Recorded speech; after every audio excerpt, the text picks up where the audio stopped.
Olá, seja bem-vindo a mais um vídeo e hoje você vai conhecer uma estrutura de dados muito famosa e muito útil usada no ambiente aqui do .NET, do C Sharp, que são os dicionários. Essa é uma estrutura que, se você ainda não conhece, eu tenho certeza que vai ser um diferencial aí nos seus códigos.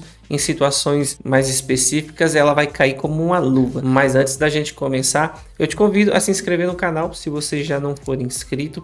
Deixa o seu like se gostar desse vídeo. Instagram na tela, bora seguir lá para dar uma força. E também presta bem atenção aí ao longo do vídeo os QR Code que vão estar aparecendo na tela, porque isso ajuda a manter o canal. Hoje a gente ainda não monetiza aqui, e nesses QR Codes você vai para minha loja de e-books, para minha loja de alguns itens que eu indico de setup. Então assim, você pode adquirir um conhecimento ou um item legal que eu recomendo aí para o seu setup, e de quebra você ainda apoia o canal aí para, quem sabe, pagar um outro editor, alguma coisa um pouco mais elaborada. Dessa forma você apoia o projeto. Então considera dar uma olhadinha aí nesses QR Codes, tá bom? Então bora pro vídeo.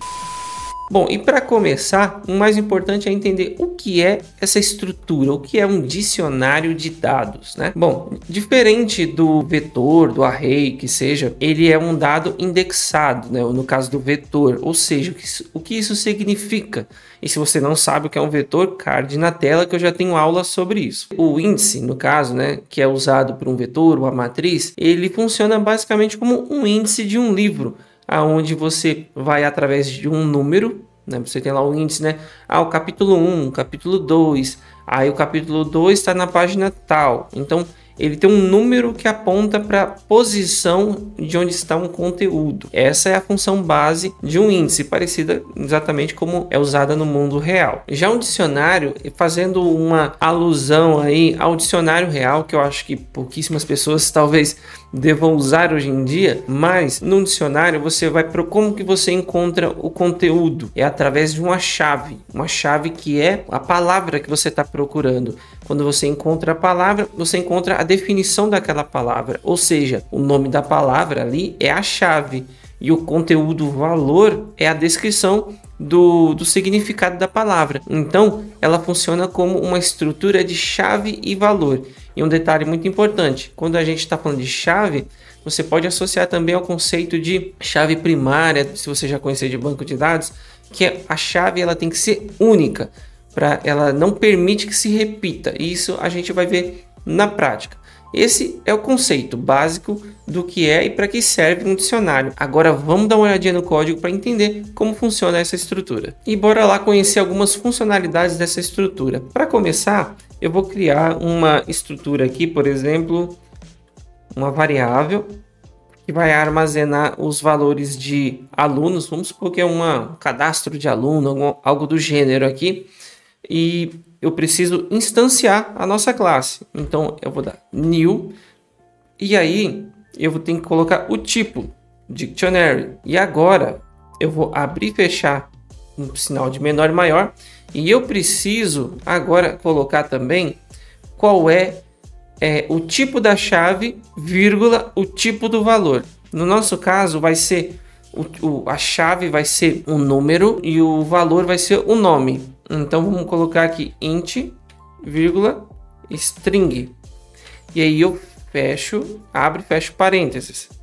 Beleza. Agora aqui é um pouco parecido com uma lista.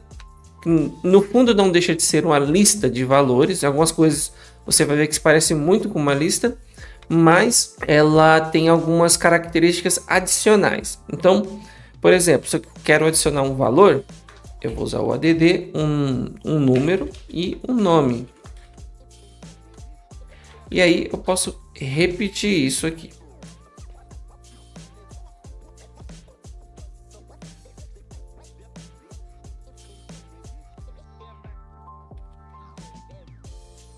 Beleza? Agora eu vou agora colocar um número repetido e executar para você ver o que vai acontecer no nosso programa. Porque, como eu falei, é chave valor e você não pode repetir. Ele lança uma exceção e tudo bem, é justamente esse o comportamento dele. se você adicionar alguma coisa repetida, ele vai estourar uma exceção, justamente porque é um comportamento que ele valida. Então ele vai falar, ó, já tem um item com uma chave que já foi adicionado, né? E aí ele já fala que é a chave 2, ou seja, ele deu pau quando tentou adicionar a segunda chave 2. Então a gente, para diferenciar, vamos deixar aqui como chave 3, beleza? Bom, agora, se eu quiser recuperar o valor, eu vou fazer aqui, por exemplo, um console WriteLine, o alunos, e aqui entre colchetes eu tenho que falar qual é a chave, tá vendo aqui, ó? Ele já dá até aqui a nossa definição. Ele fala qual que é a chave, ou seja, a chave é o número, código, né? Que seria aqui do aluno. Então eu quero, por exemplo, exibir o Antônio especificamente. Eu coloco aqui dessa forma. E apesar de parecer que é um índice, né? Não é um índice, eu estou pegando pela chave. É diferente, não é como um array. Tanto que se aqui fosse string, que o índice é somente números inteiros. Você não tem outra opção de colocar o índice por outra forma, né? Por outro tipo. Aqui no dicionário eu vou até mudar. Vamos mudar aqui os dados até para deixar isso claro.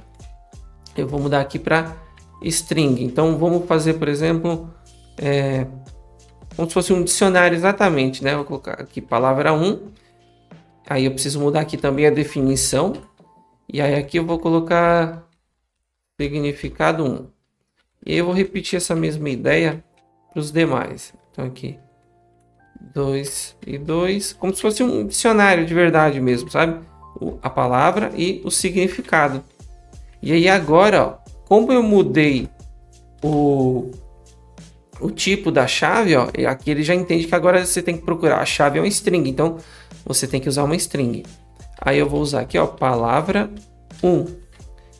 E vamos ver se ele acha. Na verdade, deixa eu usar o 2. Vamos ver se ele encontra o nosso valor que a gente está procurando. Olha lá, significado 2. E é legal que assim, você pode ter espaços, não tem problema, desde que não se repita, né? Claro que se a gente está falando aqui de um valor-chave, é uma boa prática que seja algo sem espaço, sem caracteres especiais, algo mais bruto, mais cru nesse sentido, para dar menos margem para que outra palavra com talvez uma outra chave com um sentido muito parecido possa ser adicionada. Por exemplo, eu poderia aqui adicionar aqui um outro palavra 1 com espaço a mais e ele não iria reclamar.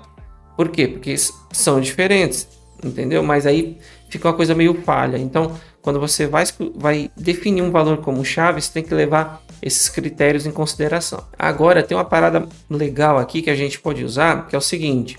Vamos supor, então, que eu não sei se aquela chave já está lá e eu quero adicionar esse valor. Tem como eu verificar? Tem sim. É só você vir aqui e fazer o seguinte, ó. Vamos fazer um if. Aí ele já dispõe de um método chamado contains_key, que você consegue verificar a chave. Você passa aqui de novo a chave no mesmo tipo que você definiu na criação da variável. Eu vou verificar se já tem a chave 3, por exemplo. E aí, se já existir, eu vou exibir aqui a mensagem console WriteLine valor não, chave palavra aí é a 3 que eu estou procurando, né? Já existe no dicionário. Beleza? Então, eu estou procurando aqui se a chave já existe. Esse método contains_key vai me retornar um booleano, como você já deve ter entendido aqui.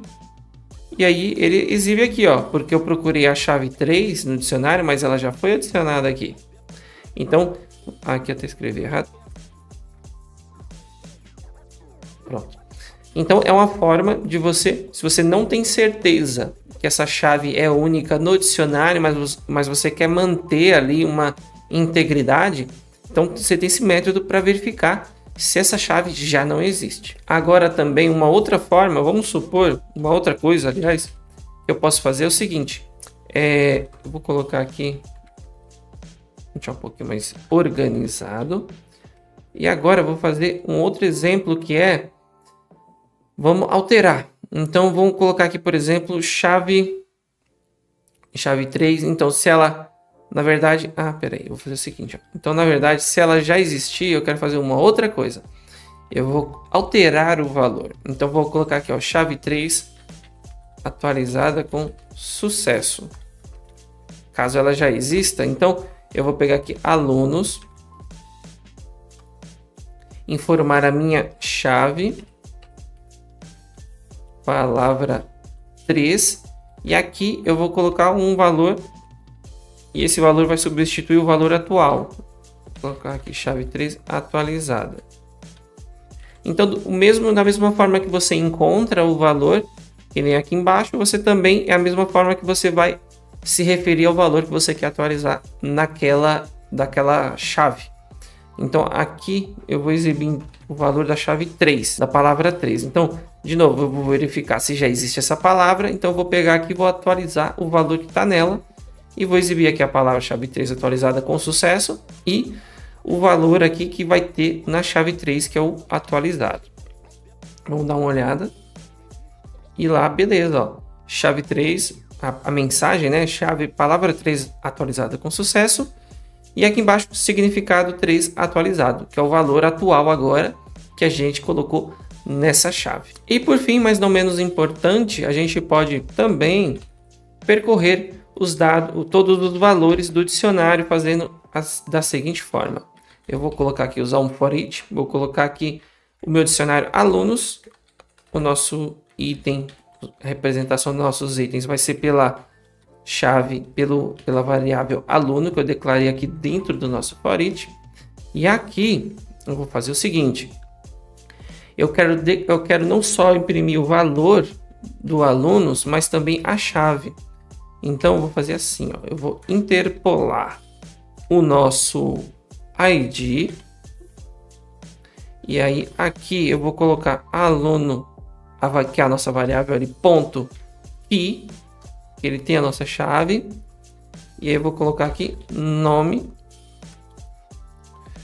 dois pontos, aluno.value, e que é o nosso valor.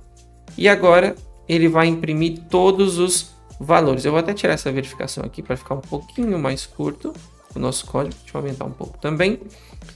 E vamos executar aqui de novo. Então ele vai imprimir as três. Lá, palavra 1, significado 1 e assim sucessivamente. A gente também pode adicionar essas variáveis, né, inicializar o dicionário de uma vez só. E fica desse jeito, para que a gente não precisa estar colocando ADD para cada um. No caso, como a gente já está carregando alguns valores logo de início, essa forma seria mais prática. E aí vamos usar o próprio VS Code para facilitar a nossa vida. Com Ctrl ponto, ele vai dar aqui a opção de Collection Initialization, né? Inicializar uma coleção, que a gente pode simplificar. Então como é que funciona? O que mudou? Você tira aqui o abre e fecha parênteses, né, que tinha aqui. Na verdade ele é opcional hoje em dia, né? Então ele está aqui, você tira e aí você coloca abre e fecha chaves, e aí para cada linha você vai colocar uma outra chave para cada item que você quer adicionar, e ali dentro uma chave e um valor separados por vírgula. Assim você vai adicionando cada item. E os dicionários têm uma grande vantagem, que essa busca por chave é muito rápida. Então se você tem muitos valores, é uma forma muito boa de percorrer. Você não precisa nem percorrer os dados para encontrar esse valor. Então, como você tem a chave, ele consegue encontrar esse valor de uma forma muito rápida. Também a outra grande vantagem que a gente já falou aí bastante, que é que ele evita a duplicidade de dados, porque ele precisa que a sua chave seja única. E se você precisa que os dados do seu dicionário eles estejam ordenados, a gente tem um tipo específico de dicionário que trabalha com essa característica de dado, né? Com essa característica de ordenação, que é o Sorted Dictionary. Então já existe um tipo de dicionário especializado para esse tipo de situação. E esse foi o vídeo de hoje. Eu espero que você tenha gostado. Me diz aí nos comentários se você já conhecia essa estrutura, os dicionários. E bom, é isso aí. Muito obrigado e até a próxima.